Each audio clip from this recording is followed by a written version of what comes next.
So finally మరి తమ్ముడు అయితే మొత్తం మూటలు అయితే జారేసుకుంటాడు. ఇక చూస్తా మొత్తం మూటలు ఊరినాయన మూటలు అయితే కట్టేసుకుంటాడు. ఇప్పుడైతే ఇక రాజస్థాన్ జర్నీ.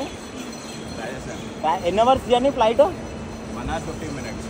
1 hour 15 minutes అయితే రాజస్థాన్కి అయితే వెళ్ళిపోతాడు. మళ్ళీ అక్కడ నుంచి నెక్స్ట్ ట్రైన్ అయితే 2 o'clock ఉంటుందా? 4:30కి ట్రైన్. 4:30కి train to Bikaner. Jaipur to Bikaner. 8 hours journey అది. 8 hours. చెప్తావా? బాయ్ చెప్తావా? చెప్పు బాయ్ చెప్పు. జాగ్రత్త బాబాయ్ అని చెప్పు. ఓకే కన్నయ్య బాయ్ చెప్పేసి బాబాయ్కి. మంచిగా చదువుకో. ఏమంటున్నా? సతాయించొద్దు. సతాయించకు. ఏమంటున్నా చెప్పు. సతాయిస్తావా? పో నువ్వు కూడా పో. బాయ్. పోయిరా పోయిరా పోయిరా. ఓకే జాగ్రత్త. ఓకేనా? బాయ్. సో ఫ్రెండ్స్ మేమైతే ఇప్పుడైతే పివి నరసింహారావు ఎక్స్ప్రెస్ హైవే పై ఉన్నాము. నేను, Srikanth, Tapas Balu. We are on the way to airport. So Srikanth అయితే ఫైనలీ ట్రాన్స్ఫర్ అయిపోయింది బాయ్ రాజస్థాన్ కి. మంచిగా దుమ్ముదుమానం ఎంజాయ్ చేసినాం. గుద్దాలు ఎంజాయ్ చేసినాం. ఇక్కడ మొత్తం డిఫెన్స్ బ్రాండ్ అని చెప్పి ఉటకాయలు అన్ని ఉటకాయల బ్రాండ్లు అన్నీ ఎక్స్ప్లోర్ చేసినాం. సో తమ్మునికి అయితే రాజస్థాన్కి అయితే ట్రాన్స్ఫర్ అయిపోయింది. సో అన్ని ప్లేసెస్ కవర్ చేయాలన్నమాట. ఆల్మోస్ట్ ఇండియాలో వాళ్ళు ఎక్కడ ఎక్కడ ఇస్తే అక్కడ వెళ్ళిపోవాలి కంపల్సరీ. ఓన్లీ మన హోమ్ లో మాత్రమే ఒక 2 years మాత్రమే ఉంటుంది. మన 3 years అంటే అది కూడా ఏంది, నువ్వు బార్డర్ లో అగ్రెసివ్ పెట్రోల్స్ కానీ అంటే నువ్వేమైనా ఎక్స్ట్రా కరిక్యులర్ యాక్టివిటీస్ చేస్తేనే మాత్రమే ఇస్తాడు వాడు. ఓకే లేకపోతే ఇవ్వడు, హోమ్ పోస్టింగ్ ఇవ్వడు. సో అదంట పిల్లలు. So once in life time అంటే మన సర్వీస్ లో కూడా ఒకసారి అయితే హోమ్ పోస్టింగ్ ఉంటుంది అందరికి. ఓకే సో పిల్లలు మరి final we're on the go. మేమైతే ఇప్పుడు అయితే వెన్యూలో వెళ్తున్నాము. నేనైతే హ్యుండాయ్ వెన్యూ అయితే డ్రైవ్ చేస్తున్నా ఫర్ ద ఫస్ట్ టైం. ఇది వచ్చేసి ఆటోమేటిక్ అనమాట. చాలా బాగుంది. నేను చెప్తా కదా సిటీ పర్పస్ అయితే ఆటోమేటిక్ తీసుకోండి అని కంపల్సరీ. సో ఆటోమేటిక్ ఎందుకంటే మనకు ఓన్లీ రైట్ లెగ్ మాత్రమే ఉంటుంది. చూస్తారు కదా, right leg accelerator, right side break. Right leg, వేరే లెగ్ అస్సలు వాడద్దు ఆటోమేటిక్ కి. అండ్ ఇక్కడ మనకు ఆటోమేటిక్ ట్రాన్స్మిషన్ చూస్తారు కదా. సో ఇక్కడ కిందికి వచ్చేసి డ్రైవ్ మోడ్, మధ్యలో వచ్చేసి న్యూట్రల్, ఆర్ వచ్చేసి రివర్స్, పి వచ్చేసి పార్కింగ్. సో చాలా సింపుల్ అని అనమాట. లేడీస్కి అయితే చాలా కన్వీనియంట్ ఉంటుంది. ఇప్పుడైతే అన్ని ఆటోమేటిక్ వచ్చేసినాయి మోస్ట్ ప్రాబ్లీ. సో నెక్స్ట్ ఒక 2-3 years లోపల అయితే మాక్సిమం అన్ని ఆల్మోస్ట్ ఆటోమేటిక్ అయిపోయినాయి. ఇప్పుడు ఇంకా ఎలక్ట్రిక్ కూడా వస్తున్నాయి కదా. ఎలక్ట్రిక్ కూడా automatic. By 2030 I see like మన పెట్రోల్ డీజిల్ వెహికల్స్ అయితే ఒక 20% 25% మాత్రమే ఉంటాయి బై ద ఇయర్ ఆఫ్ 2030 అని నేనైతే ఎక్స్పెక్ట్ చేస్తున్నా. సో ఈరోజు అయితే సండే Jan 28 అనమాట. శ్రీకాంత్ అయితే వెళ్ళిపోతుండు. నాకైతే బాగా అనిపిస్తుంది ఎందుకంటే మాకు ఇక డిఫెన్స్ సరుకు దొరకదు కదా. But for be no problem బాయ్, దొరుకుతాయి మనకి ఎట్లా తెప్పించుకుంటాం. కానీ సో ఎక్కువ తాగుకొని తక్కువ తాగరు ఏమంటారా, మన కాన్సెప్ట్ తెలుసు కదా, consumption of alcohol is injuries to health. So friends తమ్ముడు అయితే ఫస్ట్ డిఫెన్స్ లో అయితే జాయిన్ అయ్యిండు 2017 లో అనమాట. సో 2017 లో అయితే పూణేలో అయితే మనకి ట్రైనింగ్ అవుతుండే. సో లక్నోలో 1 year ఉన్నావు కదా ఎగ్జాక్ట్లీ. పూణేలో 1 year ఉన్నా. ఓకే. లక్నోలో ట్రైనింగ్ అది 50 days ఉంటుంది మాకు. ఓకే. మనకి ఫస్ట్ పోస్టింగ్ వచ్చేసి LAC line of control. Okay okay. So అది వచ్చేసి చైనా బార్డర్ దగ్గర, Indo China border. Okay. So చాలా డెడ్లీ కదా అది, లైక్ అంటే మొత్తం మైనస్ ఉంటుందా నిన్న? -25, -30, -40. చూస్తున్నా పిల్లలు. తమ్ముడైతే యాక్చువల్లీ ఇగ్లూస్ లో కూడా ఉన్నాడు. అవన్నీ ఫొటోస్ అవుతున్నాయి. బట్ అవన్నీ ఏంటంటే లైక్ అవన్నీ చూపించడానికి అయితే ఉండదు. ఇగ్లూస్ లో ఉండే అసలు నెక్స్ట్ లెవెల్ ఉంటుండే బాయ్. కనీసం ముడ్డి కాడుకోవాలంటే నీళ్ళు కూడా ఐస్ గడ్డలు కట్టిపోతుండే. అట్లాంటి సిచ్యువేషన్ ఉన్నాడు తమ్ముడు అయితే. వింటర్స్ లో మనము ఆల్మోస్ట్ ఆల్ అంటే స్నో ఉంటది కదా, స్నోని మనం బకెట్ లో తీసుకొని మెల్ట్ చేసుకొని, ఒకవేళ ఫుల్ బకెట్ వాటర్ అయితే అలా 3/4 బకెట్ మేము వాడడానికే తాగుతుండే. అలా హాఫ్ ఏమో వాటర్ కి తాగడానికి,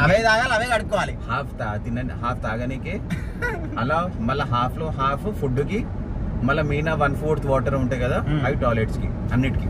సో పిల్లలు చూస్తారు కదా లైక్ డిఫెన్స్ లో అనేది లైక్ హయ్యర్ ర్యాంక్ అనేది ఏముండదు, చిన్న ర్యాంక్ అనేది ఉండదు. నువ్వు ఎంత పెద్ద ర్యాంక్ అయినా సరే నువ్వు ఆ సిచ్యువేషన్ లో అక్కడ ఉన్నావు అంటే ఖచ్చితంగా గుద్ద తెంగించుకోవాల్సిందే. ఎవరు ఏది చేసినా సరే, ఎవరు ఏది తిన్నా అదే తినాల్సి వస్తాయి. మనకేం స్పెషల్ ప్రయారిటీస్ అయితే ఉండవు, అందరికి ఉన్నట్టే ఉంటాయి. అదనమాట. ఎక్కువ ఆలు ఉంటది వీళ్ళకి, ఆలుగడ్డ. ఆలు తినలేక యాషస్. ఎందుకు ఆలుగడ్డ ఎందుకు అంటే ఏమన్నా అంటే ఖరాబ్ కాదు కదా. అచ్చా ఓకే. ఆలుగడ్డ ఖరాబ్ కాదు. ఆలుగడ్డ ఆనియన్. ఓకే. కూల్ టెంపరేచర్స్ ఎక్కువ రోజులు ఉంటాయి. ఆడ రేషన్ కూడా వస్తుంది, జ్యూసెస్ కూడా వస్తాయి. అవి ట్రాపికానా జ్యూసెస్ ఇవన్నీ వస్తాయి. క్యాష్యూస్ కూడా వస్తాయి. Cashew nuts. ఈ జ్యూసెస్ ఇవన్నీ మొత్తం మనకు ఫ్రిడ్జ్ కూడా అవసరం లేదు ఆడ. అర్థమైంది, చల్లగా ఉంటాయి. చిల్డ్ కాదు, ఐస్ అయిపోతుంది అది. సో పిల్లలు అట్లుంటది అనమాట. డిఫెన్స్ లో పని చేయాలంటే మామూలుగా ఉండదురా నాయన, తడిబట్ట వేసుకొని కూర్చున్నట్టే మీద. సో మరి టపాస్ బాలు ఏం చేస్తున్నావు? కొడుగుడ్లు తిన్నావా? సో చాలా సింపుల్ గా ఉంది బై కార్. ఇది వెన్యూ నీట్ గా సింపుల్ గా అసలు ఏం అనిపిస్తలే యాక్చువల్లీ. సింపుల్ గా ఉంది, నీట్ గా ఉంది. ఆటోమేటిక్ కాబట్టి కొంచెం జాగ్రత్త నడపాలి, ఎందుకంటే లెఫ్ట్ లెగ్ అస్సలు వాడద్దు దీనిపైన. ఆటోమేటిక్ కాబట్టి లెఫ్ట్ లెగ్ ఎట్టి పరిస్థితిలో వాడద్దు. లెఫ్ట్ లెగ్ వాడినమంటే సత్యమే, కన్ఫ్యూజ్ అయిపోతారు. నీ లెఫ్ట్ హ్యాండ్ నీ లెఫ్ట్ లెగ్ రెండు ఫ్రీ ఆటోమేటిక్ లో. వన్స్ ఒకసారి మనం డ్రైవ్ మోడ్ లో పెట్టేసుకున్నామంటే అంతే, ఇంకా లెఫ్ట్ హ్యాండ్ ఖాళీ అయిపోతుంది. దీంట్లో కూడా మనం మాన్యువల్ ఫీల్ చేయొచ్చు మనము ఆటోమేటిక్ లో కూడా. అచ్చా ఓకే. కానీ దీనికి గేర్ షిఫ్టర్స్ లేవు అనుకుంటా కదా? గేర్ షిఫ్టర్ ఉంటుంది, ఓన్లీ టాప్ ఎండ్స్ కి మాత్రమే గేర్ షిఫ్టర్స్ ఉంటుంది. ఓకే ఆటోమేటిక్ లో టాప్ ఎండ్స్ కి, బేసిక్ దానికి గేర్ షిఫ్టర్స్ ఉండదు. బట్ ఉన్నా కూడా మనకి కింద క్లచ్ లేదు కదా, మనకు ఆ ఫీల్ అనేది ఉండదు ఇంకా, అంతే. So waste. దాని బదులు ఆటోమేటిక్ బెస్ట్ కదా, అనవసరం ఎందుకు కన్ఫ్యూజ్ అవ్వడం కదా. చూస్తారు కదా మనకి ఎయిర్పోర్ట్ డైవర్షన్ ఇక్కడ కొత్తగా పెట్టిరు అనమాట. ఇంతకు ముందు ఏమో కొంచెం ముందర నుంచి వెళ్ళి తీసుకోవాల్సి వస్తుండే, ఇప్పుడు ఇక్కడ లేటెస్ట్ జాయిన్ చేసేసారు అనమాట. ఇక్కడ బ్రిడ్జ్ ఇక్కడ నుంచి జాయిన్ చేసారు చాలా ఈజీగా. ఇంకా మనకు ముందరికి వెళ్తే కొంచెం ట్రాఫిక్ లెక్క ఉంటుంది, సో ఇబ్బంది లేకుండా డైరెక్ట్ ఇక్కడ నుంచి డైవర్షన్ పెట్టేసారు. డైరెక్ట్ మనం ఎయిర్పోర్ట్ లేని అయితే టచ్ అయిపోతాం ఇక్కడ నుంచి. కూడా కనిపిస్తుంది మనకి, ముందది పాతది, కిందది పాతది. ఇది కిందది కనిపిస్తుంది ముందల, కింద అది పాతది. సో లెఫ్ట్ సైడ్ చూస్తారు పిల్లలు, మనకి స్పీడ్ గన్స్ చూస్తారు కదా, మన కార్ ఎంత స్పీడ్ పోతుందో కూడా చూపిస్తుంది చూడు. 45, 42, 57 మనదే అనుకుంటా. 57, ఎస్ ఎగ్జాక్ట్లీ మనదే 57. సో ఆ విధంగా మస్తుంది బాయ్ నిజంగా. అసలు ఎంత విత్ సెన్సార్ తో అసలు నెక్స్ట్ లెవెల్ బాయ్. అసలు ఆటోమేటిక్ చలాన్ ఇంటికి వస్తుంది, స్పీడ్ క్రాస్ అయినా ఇంటికి చలాన్ ఫ్లాష్ అవుతుంది. ఇక్కడ రైట్ సైడ్ లో గన్ ఉంది. ఇది ఓకే, ఇది ఫ్లాషర్, ఇది లెఫ్ట్ సైడ్, ఇది రైట్ సైడ్. ది అచ్చా పిల్లలు చూస్తే ఫ్లాషర్. అది ఓవర్ స్పీడ్ 80+ వచ్చేసింది అనుకోండి, ఫ్లాష్ కొట్టేస్తుంది. అది ఆటోమేటిక్ ఫ్లాష్ కొట్టేస్తుంది. ఎందుకురా నాయన లేనిపోయింది 1116 వస్తుంది. 1116 కట్నం చదివాం కదా, 1116 కట్నం చలాన్ కట్టాలా? 1035. అదే 1035. బ్యూటిఫుల్ ఉంది అనమాట. చూస్తే ఎంత క్లీన్ ఉందో అసలు, నెక్స్ట్ లెవెల్ ఉంది బాయ్. Clean clear sky. ఐఫోన్ లో షూట్ చేస్తే క్వాలిటీ వేరే అప్ప.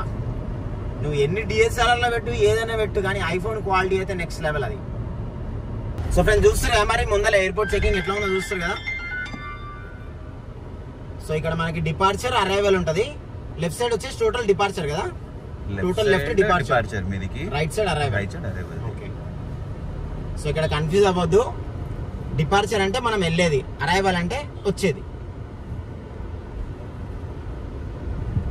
మనకు ఐడెంటిఫికేషన్ మార్క్స్ బోర్డ్స్ ప్రతి దగ్గర ఉంటాయి. బోర్డ్స్ ఉంటాయి, అరైవల్ డిపార్చర్ బోర్డ్స్ ఎట్లా ఉంటాయి, ఇవన్నీ క్లియర్ కట్ గా మనకు తెలుస్తూ ఉంటది అది. సో మరి మొత్తానికి అయితే ఎయిర్పోర్ట్ లకి అయితే వచ్చేసాం. చూస్తారు కదా, వాయమ్మో ఓర్నాయనో, Rajiv Gandhi international airport.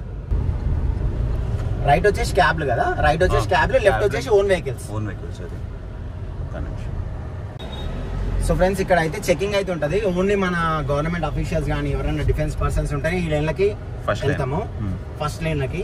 Normal persons అయితే రైట్ సైడ్ లైన్ లోకి వెళ్ళాలి. ఓకేనా? సో ఇప్పుడైతే మనం ముందర లెఫ్ట్ సైడ్ అయితే పెట్టుకుందాము. సో ఇది ఫుల్ కాన్ఫిడెన్షియల్ ఉంటుంది, సెక్యూరిటీ ఎక్కువ ఉంటుంది ఇక్కడ. ఇక్కడ ఆపేయాలా? ఇక్కడ ముందు ఇక్కడ చూస్తే ఎంత బ్యూటిఫుల్ ఉందో ఎయిర్పోర్ట్. బాబా. సో ఫైనలీ మరి తమ్ముడు అయితే మొత్తం మూటలు అయితే జారేసుకుంటాడు. చూస్తున్నా మొత్తం మూటలు, ఆయమ్మ ఊరినాయన మూటలు అయితే కట్టేసుకుంటాడు. ఇప్పుడైతే ఇక రాజస్థాన్ జర్నీ. సో మరి ఇక బాగా చెప్పేసే మా వాళ్ళకి.